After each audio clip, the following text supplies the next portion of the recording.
अगर आप भी बनना चाहते हैं एक एडवांस लर्नर और उनकी तरह साउंड करना चाहते हैं तो आपको यूज़ करने पड़ेंगे कुछ ऐसे वर्ड्स जो बहुत ज़्यादा कॉमन है उनके द्वारा यूज़ किए जाते हैं। तो आइए देखते हैं ऐसे कुछ वर्ड्स को। तो यहाँ लिस्ट है, इस लिस्ट में हम इन सारे वर्ड्स को कवर करने वाले हैं आज की वीडियो में। तो स्टार्ट करते हैं हम फर्स्ट वर्ड से। पहला वर्ड है हमारा हैंडी। हैंडी बहुत ज़्यादा कॉमनली यूज़ होता है। आइए इसके मीनिंग को देखते हैं विद सम एग्जाम्पल्स। फर्स्ट इसका मीनिंग जो आता है वो है useful. Useful means something that is handy is useful. कुछ हैंडी है तो वो यूज़फुल हो सकता है। जैसे कि a person says there is a shop 24 into 7 hours available around the corner. Second person replies, oh that's handy to know. एक और एग्जांपल देखते हैं। Credit cards can be handy.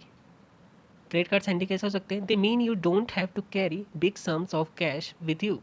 दोनों ही केसेस में हमने ये समझा कि that's handy to know means that's useful to know, और यहाँ पे credit cards can be handy means can be useful. एक और एग्जांपल देखते हैं।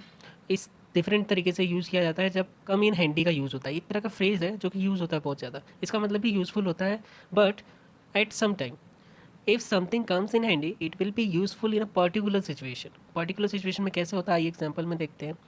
You may as well take an umbrella with you, you never know when it will come in handy in this weather. तो इस weather में आपको पता नहीं है कब अम्ब्रेला आपके काम आ जाए, तो हम कम इन हैंडी पर्टिकुलर सिचुएशन में यूज़ करते हैं। आइए एक और एग्जाम्पल देखते हैं। I knew this jacket will come in handy one day. This money will come in handy when we go on a vacation. तो इन तीनों एग्जाम्पल में आपने क्या देखा कि कम इन हैंडी एक पर्टिकुलर सिचुएशन में जब वो कोई चीज़ काम आएगी। हैंडी का एक और मीनिंग होता है that is convenient. Convenient means near by. A thing और place that is handy is near by and there for easy to get और रीच। कोई अगर थिंग और प्लेस जो हैंडी है अगर, तो उसका मतलब क्या हो, नियर बाई है, पास में है, और उसका मतलब वो ईजीली आप उसको ले सकते हो या फिर पहुंच सकते हो। जैसे कि I always keep a first aid box handy for emergencies. आपको हमेशा फर्स्ट एड बॉक्स पास में रखना चाहिए ताकि इमरजेंसी में काम आ जाए, आपको खोजना ना पड़े। I don't appear to have his number handy, I will have to get you back with it in this evening. मुझे प्रतीत नहीं हो रहा कि क्या मेरा उसका नंबर मेरे पास है, लेकिन इसके साथ मैं आपको इवनिंग में मिलूँ। तो इस समय मतलब मेरे पास वो नंबर नहीं है, तो वहाँ पे आप यूज़ कर सकते हो। Handy can be use with particular tools as well. इसका मतलब क्या होता है? Skillful with hands of particular tools. Someone who is skillful at using it specially in making or repairing things. तो कोई अगर रिपेयरिंग और बनाने में, मेकिंग में थिंग्स को गुड है तो वो यूज़ किया जा सकता है हैंडी विद पर्टिकुलर थिंग्स। वो उसके साथ स्किलफुल है, अच्छा है यूज़ करने में। He is handy with power tools.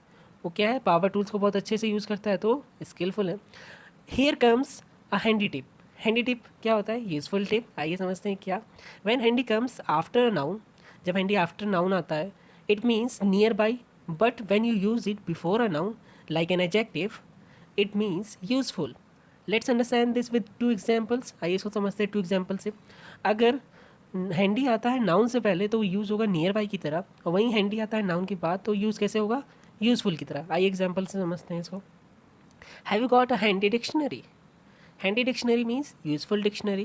Have you got a dictionary handy?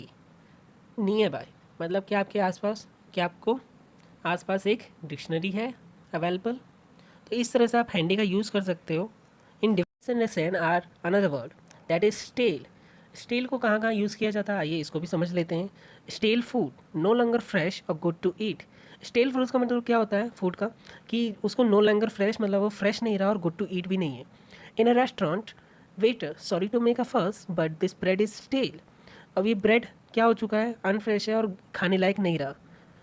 Stele air और स्टेल स्मेल, आप इस तरह से भी स्टेल का यूज़ कर सकते हो। स्टेल एयर और stale smell is unpleasant because it is no longer fresh. अब फ्रेश एयर नहीं आती तो वहाँ पे भी आप यूज़ कर सकते हो। I think I better open the window in the conference room, it is a bit stale in here. तो इसका मतलब क्या है? फ्रेश एयर नहीं है। Feel stale means bored. If you feel stale, you are bored because you have no new ideas or enthusiasm for what you are doing. Like, you are getting stale, try to find some different ideas for this project. एक और तरीके से हम use कर सकते हैं, a place an activity or an idea is stale means boring. अगर आपको लग रहा है बोर्ड और बोरिंग दोनों सेम है तो नहीं, दोनों अलग है। A place an activity or an idea is stale, you mean that it has become boring because it is always the same. कोई भी प्लेस, एक्टिविटी और आइडिया बोरिंग हो सकता है जब आपको लगता है, ऐसा फील होता है कि हमेशा से सेम ही रहा है। जैसे कि his relationship with Maya has become stale, means क्या है, बोरिंग हो चुका है। तो in these ways you can use the word stele.